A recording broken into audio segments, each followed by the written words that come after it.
with this opportunity, I would like to lead the focus on sustainable mobility, especially in the light of future regional aviation.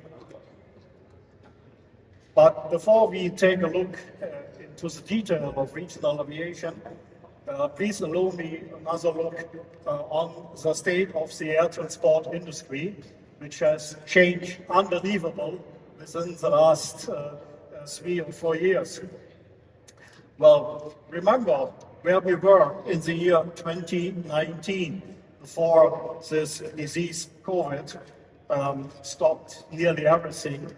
And we have had a growth rate, an average growth rate in aviation with more than 4% a year.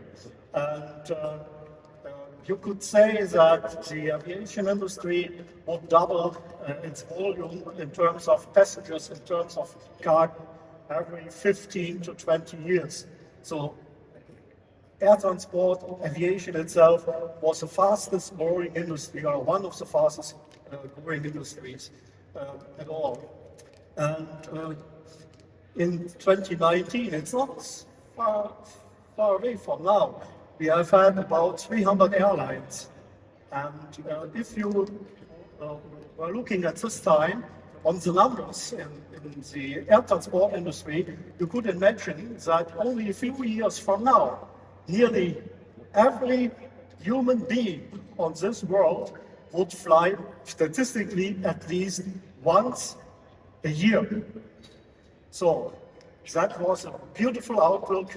We are looking for growth.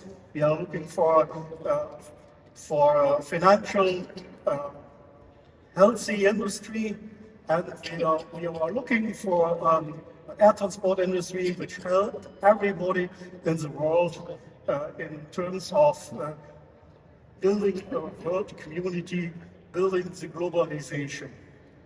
So then it happened, we got COVID, and the whole picture disappeared from now from now to now immediately.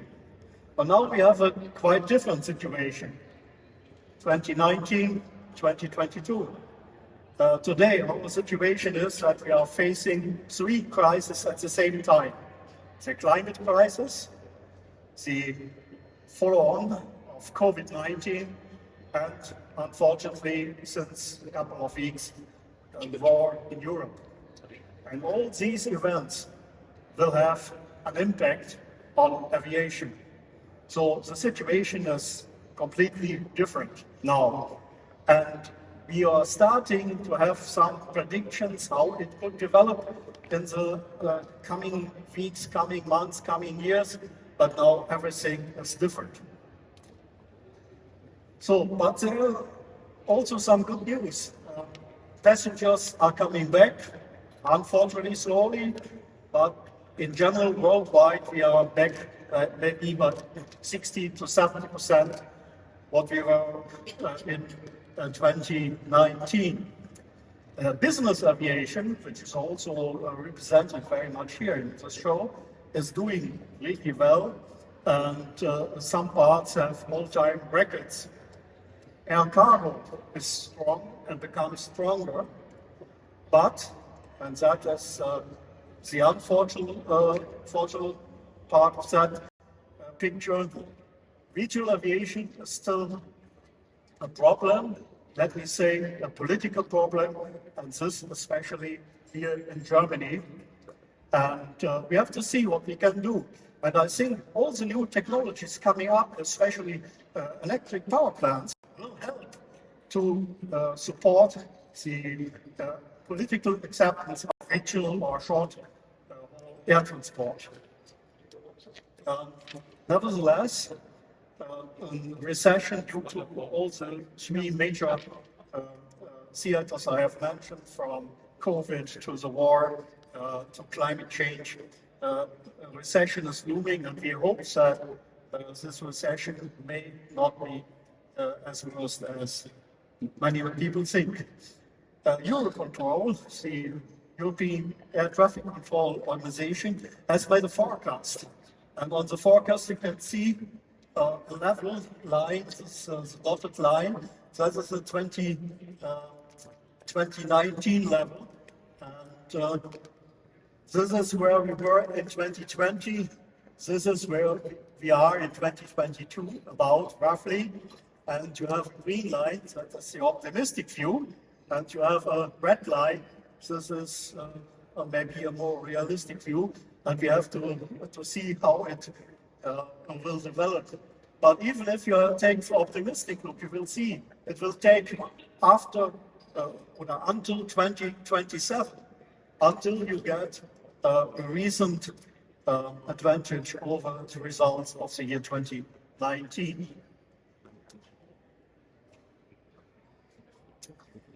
So that's the situation. Some years ago, when we learned for the first time about the effects of climate change, and we have learned to understand the special role aviation plays in that theater, the picture was very dark at the first moment. Nobody could imagine that we find a way to replace fossil fuels in aviation. Aviation and fossil fuels was something which was strong connected to each other. So people thought, okay, we have had a beautiful era of aviation. Now we have to see that aviation might be diminished or might be in some parts of the world really disappear. That was the first impression many people had when we were faced with, confronted with the situation of climate change. That's the beginning. Fossil fuels seem to be completely irreplaceable. Today, and you can see it if you look around here at this show, we have a complete different situation. We see some solutions. And we would like to mention the three roadways or roadmaps aviation may go in the next future and may come back even stronger as it was before. It starts, whatever you're looking for, it starts with green energy, be wind energy, be energy coming from the sun or from water power plants, but it has to be green. And therefore, green energy and wind and solar energy are very close connected to the future of aviation. And I mentioned, we have now, only a couple of years after we were faced with this very severe situation I mentioned before, we have three roadways, three pathways we can go to make aviation sustainable and to come back to the great future we have seen for aviation only some years ago. The three arrows I show you are a symbol for the three different roadmaps of technology we can go. But you have also the opportunity to connect these.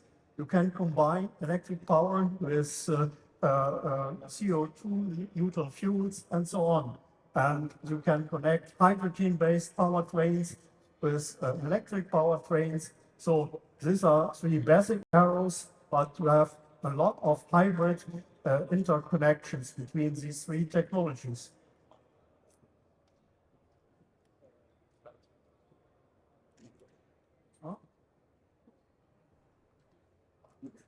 So that's one.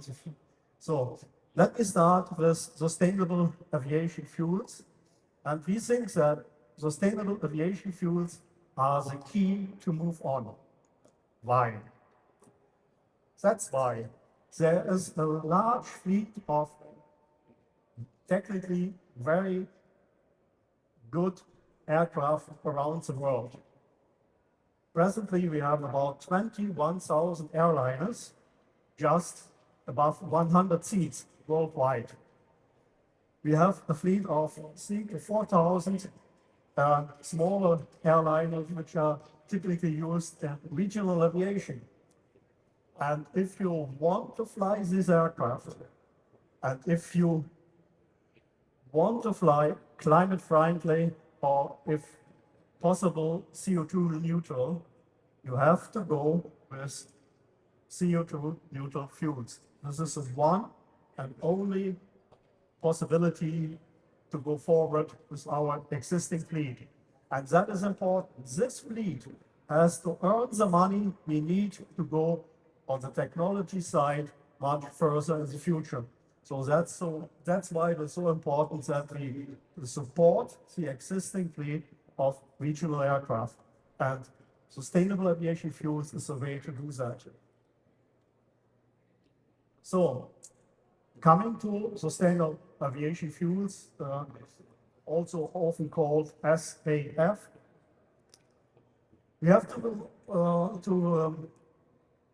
make a difference. There are basically two technologies: bio-based fuels and sustainable energy-based fuels.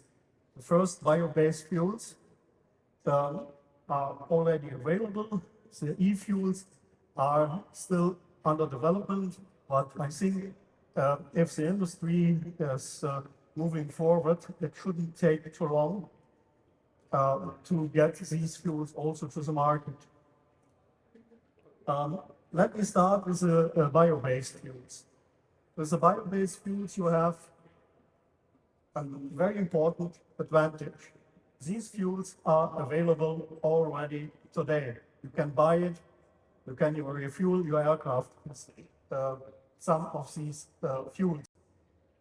It's not a single type of bio-based aviation fuels. There are several different brands and actually different fuels.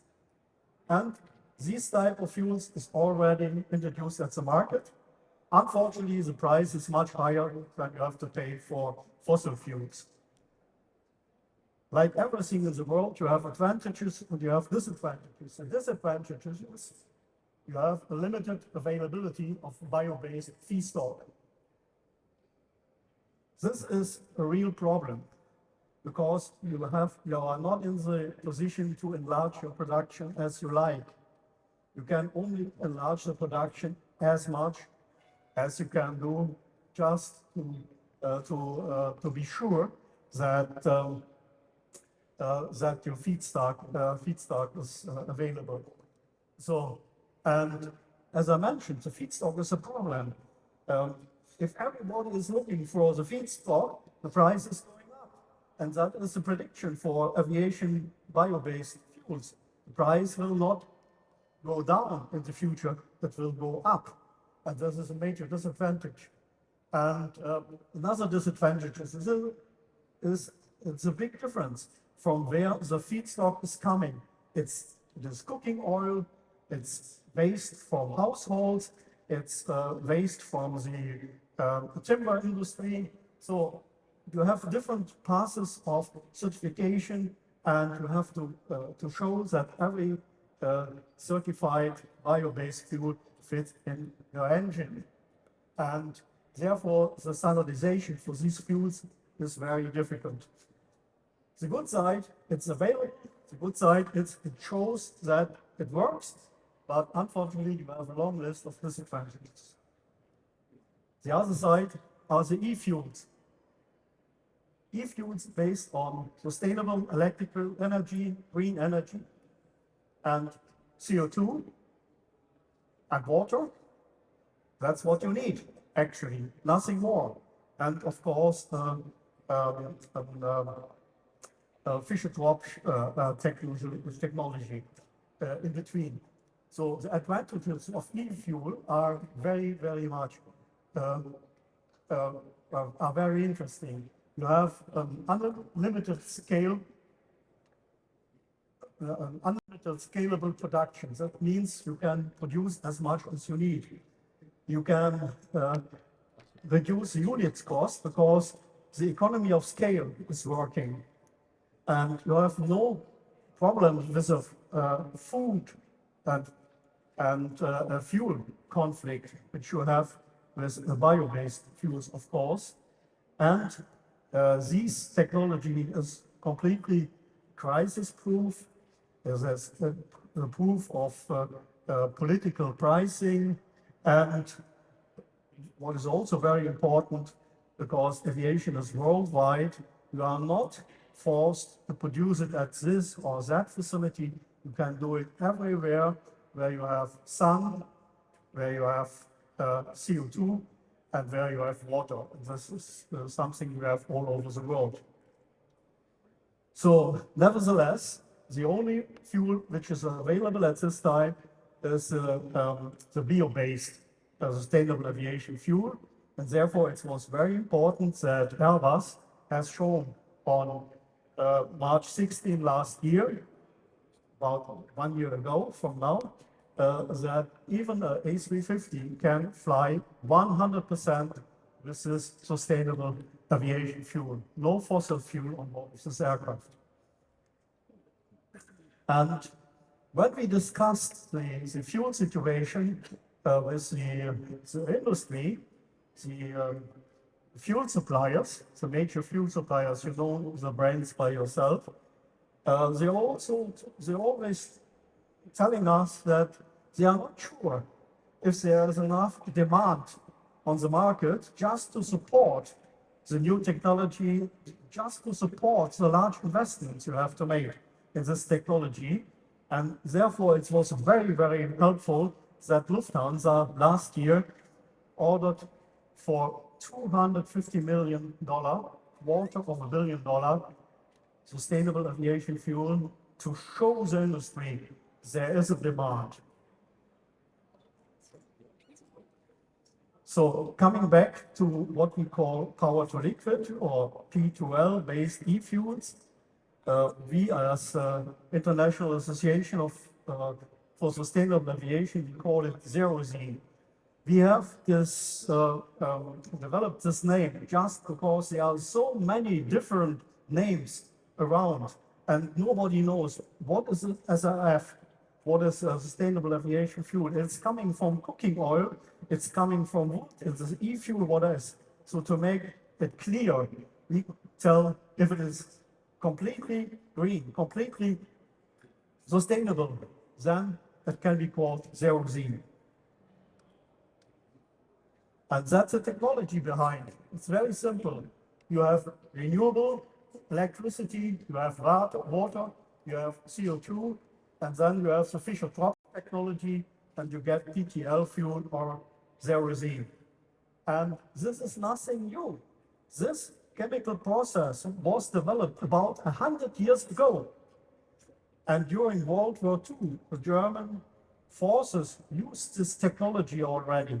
South Africa used it during the apartheid period, as they couldn't get fossil fuel. So what really is new is we have a new way to produce renewable electricity. Wind power is now a very strong provider of green energy. Photo or solar power is a very important provider of energy. And in some areas like Norway, water power is also very important. And the very, very good thing is, this is a standardized fuel. Wherever you make it, it is always the same fuel what you finally get. And this helps you to get the ASTM certification. That means this fuel is a drop-in fuel. You can use it immediately, you can drop it, you can mix it with fossil fuels, whatever you like to do. And for the time being, it's already certified. It's already certified for 50% blend. So that's a fact, speaking for power to liquid fuel. And we think the first customers for this e-fuels will be general aviation, business aviation, corporate aviation. Why? Because all these companies operating aircraft are interested in getting a very small CO2 footprint, and this fuel makes that available. There's another point to mention very, very briefly. Contrails. Contrails is not the real important thing for regional aviation, because normally they don't reach this altitude. But it's very important if you fly a jet. And when you create contrails, you have a problem with the climate. And it's not clear how much the problem is, but it's clear it's bigger than the problem which is created by CO2. There's a discussion, what is the factor? You have to multiply it with. And some people say you have to double it. Some people say you have to multiply it with 4 or maybe 5. 4 or maybe 5. The German government says, let us make it a factor of 3. So if you remove the contrails, you have you make a big step forward, and you can do it with e-fuels, because e-fuels are very clean burning, and clean burning fuels have no salt, no particles which are necessary to develop contrails, and therefore you have a solution for the CO2 problem and also a solution for the contrails.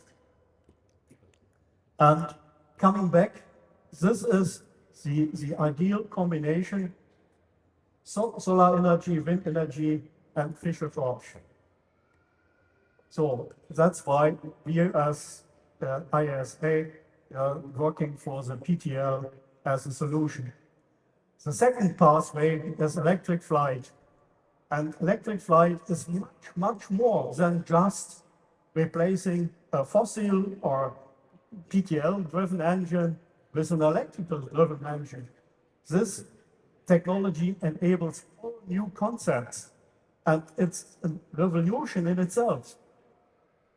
And you can see with these two examples, you have the NASA testbed X-57 Maxwell, which has 14 engines.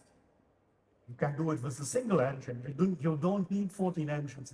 But with 14 engines, you can have a complete different aerodynamic picture for the aircraft. So, and this opens all new technologies for short takeoff and for the design of the wing, and therefore the whole aircraft. And the Maxwell data, which will be available very soon, will show that this is a technology which opens up a lot of new possibilities. But you can take also this electrical energy into a more conventional aircraft, like the eFlyer 800 from Aerospace, which looks a little bit like a Kin Air. And you have an aircraft flying fully electrically with a range of about 900 kilometers and a cruise speed close to 500 kilometers an hour. So, and then it becomes very interesting if you compare the costs for a combustion engine and compare that with a distributed electric propulsion. And the average operating cost per hour, $440 an hour. If you fly with such a new technology, you're coming down to $275, which is a big, big difference. So, but if you take a look on the cost per fuel hour, you have, before the recent crisis, you have to pay maybe for your tank load $200. Now, with an electric aircraft, you are down to 35. That's a big difference. That means 45% of your expenses going into energy, only 9% if you fly electrically. And if you fly electrically, you save not only money, you are cleaner, you are greener, and you are cheaper, and you are sustainable. And I think this is speaking for itself. So this new technology opens new ways to produce aircraft. You see the volocopter concept. Volocopter was shown for the first time some years ago, exactly at this place here. And you see how Airbus is interpreting the same idea, basically the same idea with their air taxi for 4 persons here on the right side. And the cost-saving aspect and the noise aspect are the reason why we are very convinced that this technology, electrical flying, captures the flight training all over the world, and of course it will an ideal solution for flying clubs.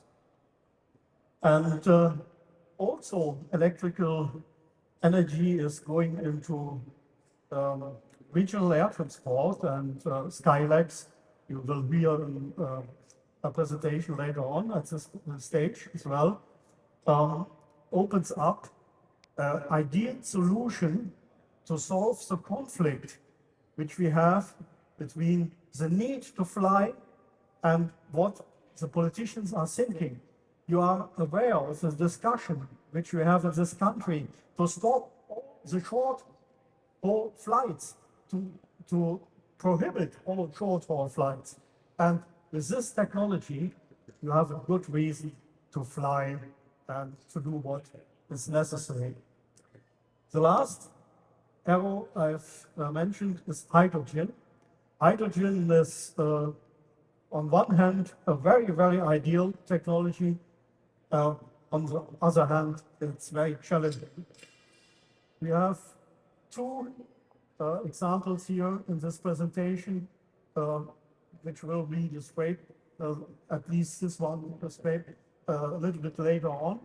And you'll see how Airbus is interpreting this technology. They think it might be the best, a direct burn technology, and they're preparing an A380 as test bed for that. This little engine, which is hard to see there at the trailing edge of the wing, above the trailing edge of the wing, will be direct combustion engine for hydrogen. And here you have the fuel cell technology.